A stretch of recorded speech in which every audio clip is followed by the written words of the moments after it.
2004 წელს სვანეთში აფრესიძეების ოჯახში ნაციონალური მოძრაობის დროს ჩატარებული სპეცოპერაციის დეტალებზე მსჯელობენ დროებითი საგამოძიებო კომისიის ხდომაზე. უსმენენ ამ წუთებში სპეცოპერაციის დროს გადარჩენილი ევგენი აფრასიძის მეუღლეს დოდო აფრასიძეს და შვილიშვილებს ლედი და გიორგი აფრასიძეებს. მანამდე კომისიამ კიდევ ერთხელ განიხილა ბუტა რობაქიძის მკვლელობის საქმე. ისაუბრა სოსო რობაქიძემ. თამუნა ციკლაური პარლამენტიდან დეტალებით გვერდება პირდაპირ ეთერში. თამუნა გისმენთ. თითქმის 1 საათია, რაც დროებითი საგამოძიებო კომისიის წევრები უსმენენ აფრასიძეების ოჯახის წარმომადგენლებს და მთავარი, რაზეც ისინი საუბრობენ, ეხება სწორედ 21 წლის წინ განვითარებულ პროცესებს სვანეთში 2004 წლის 24 მარტს ჩატარებულ სპეცოპერაციას, იმას თუ როგორ მოხდა, როგორ დაიწყო ზოგადად ეს სპეცოპერაცია, იხსენებენ ეს ევგენი აფრასიძის შვილიშვილები იმ ემოციებს, რომელიც მათ ჰქონდათ ვინაიდან მაშინ ისინი იყვნენ მცირეწლოვნები და როგორც ისინი ამბობენ, მათთვის დღემდე ეს საკითხი არის ძალიან რთულად გასახსენებელი, ასევე საუბრობენ კონკრეტულ პასუხისმგებელ პირებთან დაკავშირებითაც და საუბრობენ იმასთან დაკავშირებითაც, რომ მაშინ ნაციონალურ მოძრაობას მიზნად ჰქონდა, რომ გარკვეულ დანაშაულებთან დაკავშირებით თითქოს და მოეძებნათ პირები, ვისაც ბრალს დასდებდნენ აი ამ დანაშაულების გამო და სწორედ ასეთი ამ შემთხვევაში აღმოჩნდნენ აფრასიძეების ოჯახის წევრები. ზოგადოებისთვის განმარტავ, რომ სვანეთში მესტიის მუნიციპალიტეტში არსებობს ასეთი სოფელი ეცერი, ეს არის თემი, რომელიც არაერთი სოფლისგან შედგება. ამ თემში არის სოფელი ბარში, სადაც ცხოვრობდნენ ევგენი აფრასიძე და მისი მრავალრიცხოვანი ოჯახი. ერთადერთი სტატუსი ასეთი ოფიციალური ძებნილისა, თუ სწორად მახსოვს და შემდეგ ოჯახის წევრები შემისწორებენ, ჰქონდა მხოლოდ ბატონი ევგენისა და ქალბატონი დოდოს ვაჟს ბატონ ომეხის. მაგრამ ამ შემთხვევაშიც დადგენილი ფაქტია, რომ ომეხ აფრასიძე დაბარებისთანავე ცხადდებოდა პოლიციაში და მასთან მიმდინარეობდა თბილისიდან გაგზავნილი სხვადასხვა ოფიციალური წარმომადგენლების აბსოლუტურად თავისუფალი დიალოგი. მიუხედავად ამისა, 2004 წლის 24 მარტი დადგა და მოხდა ის, რის შესახებაც ჩვენ ქალბატონ დოდოს ვთხოვეთ მობრძანება. ვიყავი სახლში პატარა ბავშვები, 4 ბავშვი არასრულოვანი, ბებია, ბაბუა, მე და ევგენი და ჩვენი შვილები. კარში გასული არ ვიყავი, ისე დაიწყო სროლები. როგორც სეტყვა ისე მოდიოდა ტყვიები. ბოლოს დაიწყეს დაბომბვა. იმ სახლის, სადაც ბავშვები იყო. სადაც ბავშვები იწვნენ, იმ ლოგინის ლეიბი დაცხრილული იყო. საერთოდ არავის არ მოერიდნენ. უკვე ეს გოჩას გადაყვანილი ყავდა სხვა იმაში. ევგენი ხელებაწეული ხო დაჭრეს, იღლიაში იყო დაჭრილი. და ეს შეიყვანეს მერე გოჩამ და ომეხიმ თავის შვილებმა და დააწვინეს იმაზე, დივანზე. და თვითონ მაშინვე უკვე შევარდნენ, ეს ორივე ესენი დაიჭირეს, ომეხი შებორკეს, ისე გამოიყვანეს, გოჩა გამოიყვანეს და იქ გზაში დააგდეს, შტიკნოზით დასერეს, გოჩას ტყვი არ მოხვედრია, გოჩა დასერეს, დანით დასერეს, შტიკნოზით. ხელფეხ შებორკილი გაათრიეს პირდაპირ ქუჩაში ამ ტალახში და იქ დახვრიტეს. ბეჭედს რო ვერ აძრობდნენ, წააჭრეს თითი.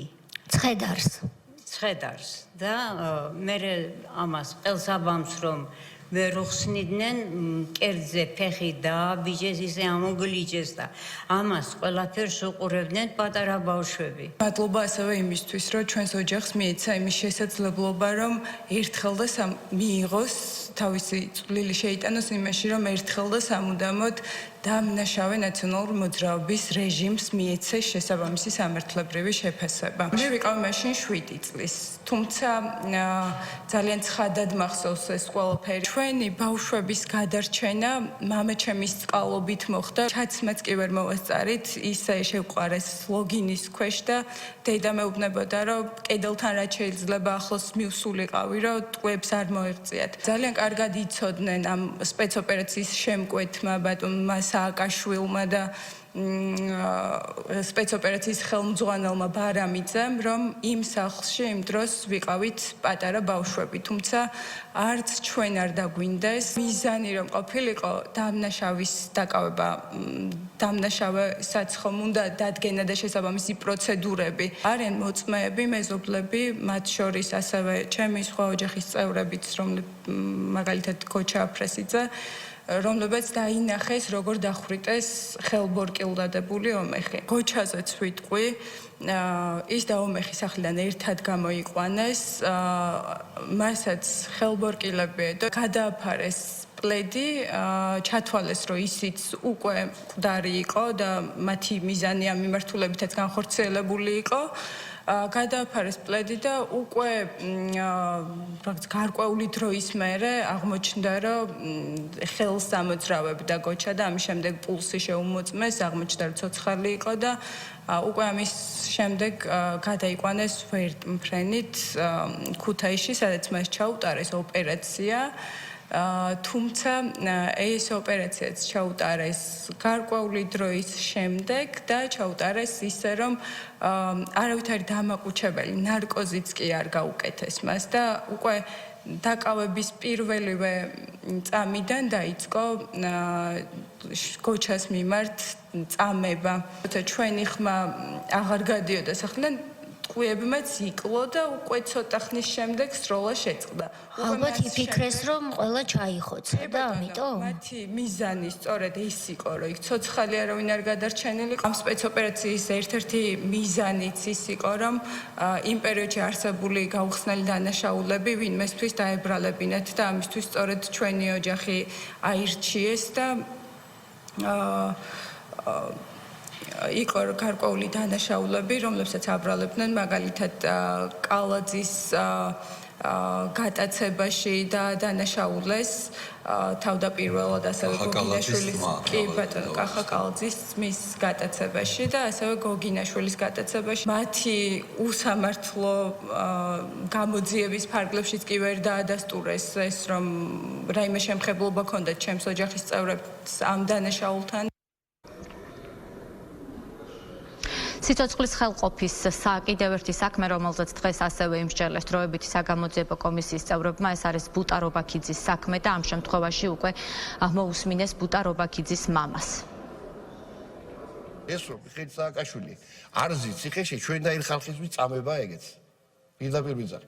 მიხეილ სააკაშვილი უნდა იძდეს ციხეში. ასე დახოცეს 200 ბიჭი სისხლი მტკივა უბრალოდ და ღორივით დაჩეხილი მოყავდა მორგვიდან პატარა ბიჭები. ყოველ შაბათ კვირას პატარა ბიჭები დასაფლავებაზე დავდიოდი და ერთი ვინმე მოსულიყო იქ და ენახა რომ 3-4 საათი მიწაში ჩადება არ უნდოდა ჩვენებს რის გამო გაიყვანეს ესენი ცხოვრებინ. ძნელია 21 წლის განმავლობაში მოთმენა. ეხლა სასამართლო მიდის ადეიშვილი უქროაშვილი და არ დამთავრდა ის 7 წელი გაგზელდა, ისე 7 წელი გაგზელდა და იმბრალოდ მინდა რომ მოვეცრო რა. სააკაშვილი არის ნომერ პირველი ჯალათი. გურამ გვირგვლიანი ტირის ყოველღამე მე სურათებში ვცხოვრობ და ის სურათებში ცხოვრობს. ერთი შემოიხედოს ვინმე რა დღეში ვართ მარტო როჩებით. 21 წელია ჩემი შვილი სისუფიცა ვარ 3 საათზე მეტი არ ვიცინია, ვერ ვიცინებ. 7 საათზე წვევი და 9 საათზე მღვიძავს. ახლაც რომ მოვედი 200 მქონდა 100 წნევა. ეხლაც რომ მოვედი. და მინდა რომ სასამართლო დამთავრდეს. ასე მგონია თუ მე ვერ მოვესწრები კიდევ ვერ მოიხდის ოქროაშვილი ბოლომდე ციხეს და ოქროაშვილი თუ გამექცა მე ჩამთვლი რომ ტყილა მიცვალი ეს 21 წლის განმავლობაში. ირაკლი ოქროაშვილი ვინაიდან იმ დროს როდესაც თქვენი ვაჟი მოკლეს ქუჩაში ის იყო შინაგან საქმეთა მინისტრი. 21 თვე. ისთვის მერე გადავიდა, მაგრამ ყველანაირი გაყალბება დაიწყო და მე ვანომ კიდე უარესი გააკეთა. ახალგაზრდებს ვეთქვი რომ შეცდომისხეთ შესული და ვერაფერს მაგით ვერ მიაღწევთ, გეუბნებით რომ მკვლელებთან ყელვების გვერდით გეხართ. თქვენზე გამწარებულებიც ვიყავით, თქვენზე მაგარი ქართველებიც ვიყავით და ერთი ფანჯარა არ ჩამტვრეულა, არცად. ერთი პოლიციელი არ გვიცემია. არ გვიცემია, იმიტომ რომ ის პოლიციელი უნდა იცოდე, რომ ის არის ისის ვიღაცის შვილია, ფორმა რო აწვე, იმას არ ნიშნავს, რომ ადამიანი არა, რას არ ეძახით და. კარგით, აი მე გეტყვით, თქვენ თუ აი ეს პოლიტპატიმრებს რო ეძახენ, ახლა რომელი პოლიტპატიმრები? თუ მოხვალთ ჭკუაზე და არ ვიცი თუ სიმართლის მხარეს დადგებით, რატომაც არა მე რომ მკითხვა ამინისტიას რო გაკეთეს, უნდა გამოგიშვან უხველა ციხიდან, მაგრამ ამის გამკეთებლები თუ ხართ, ამის პირობა უნდა მიცეთ ქართულ ხალხს. უკვე ხტომის დასრულების ეტაპზე არ არის გამორიცხული, რომ დღის წესრიგში კომისიამ დააყენოს ნიკა მელიას საქმის მთავარ პროკურატურაში გადაგზავნის საკითხი, ვინაიდან დღეს პირველ საათზე იყო ნიკა მელია დაბარებული გამოკითხვაზე, თუმცა ის საკანონმდებლო ორგანოში არ მოსულა. დროებით საგამოძიებო კომისიის კითხვებზე საპასუხოდ, ასევე შეგახსენებთ, რომ დღეს დილით 10 საათზე უნდა იყო გამოძახებული გიორგი ვაშაძე, თუმცა ასევე გამოუცხადებლობის გამო მის საქმე გადაგზავნის პროკურატურაში გადაგზავნის თაობაზე გადაწყვეტილება დროებით მას საგამოძიებო კომისიამ დილითვე მიიღო. მადლობა. თამუნე ციკლაური პირდაპირ ეთერში საუბრობდა.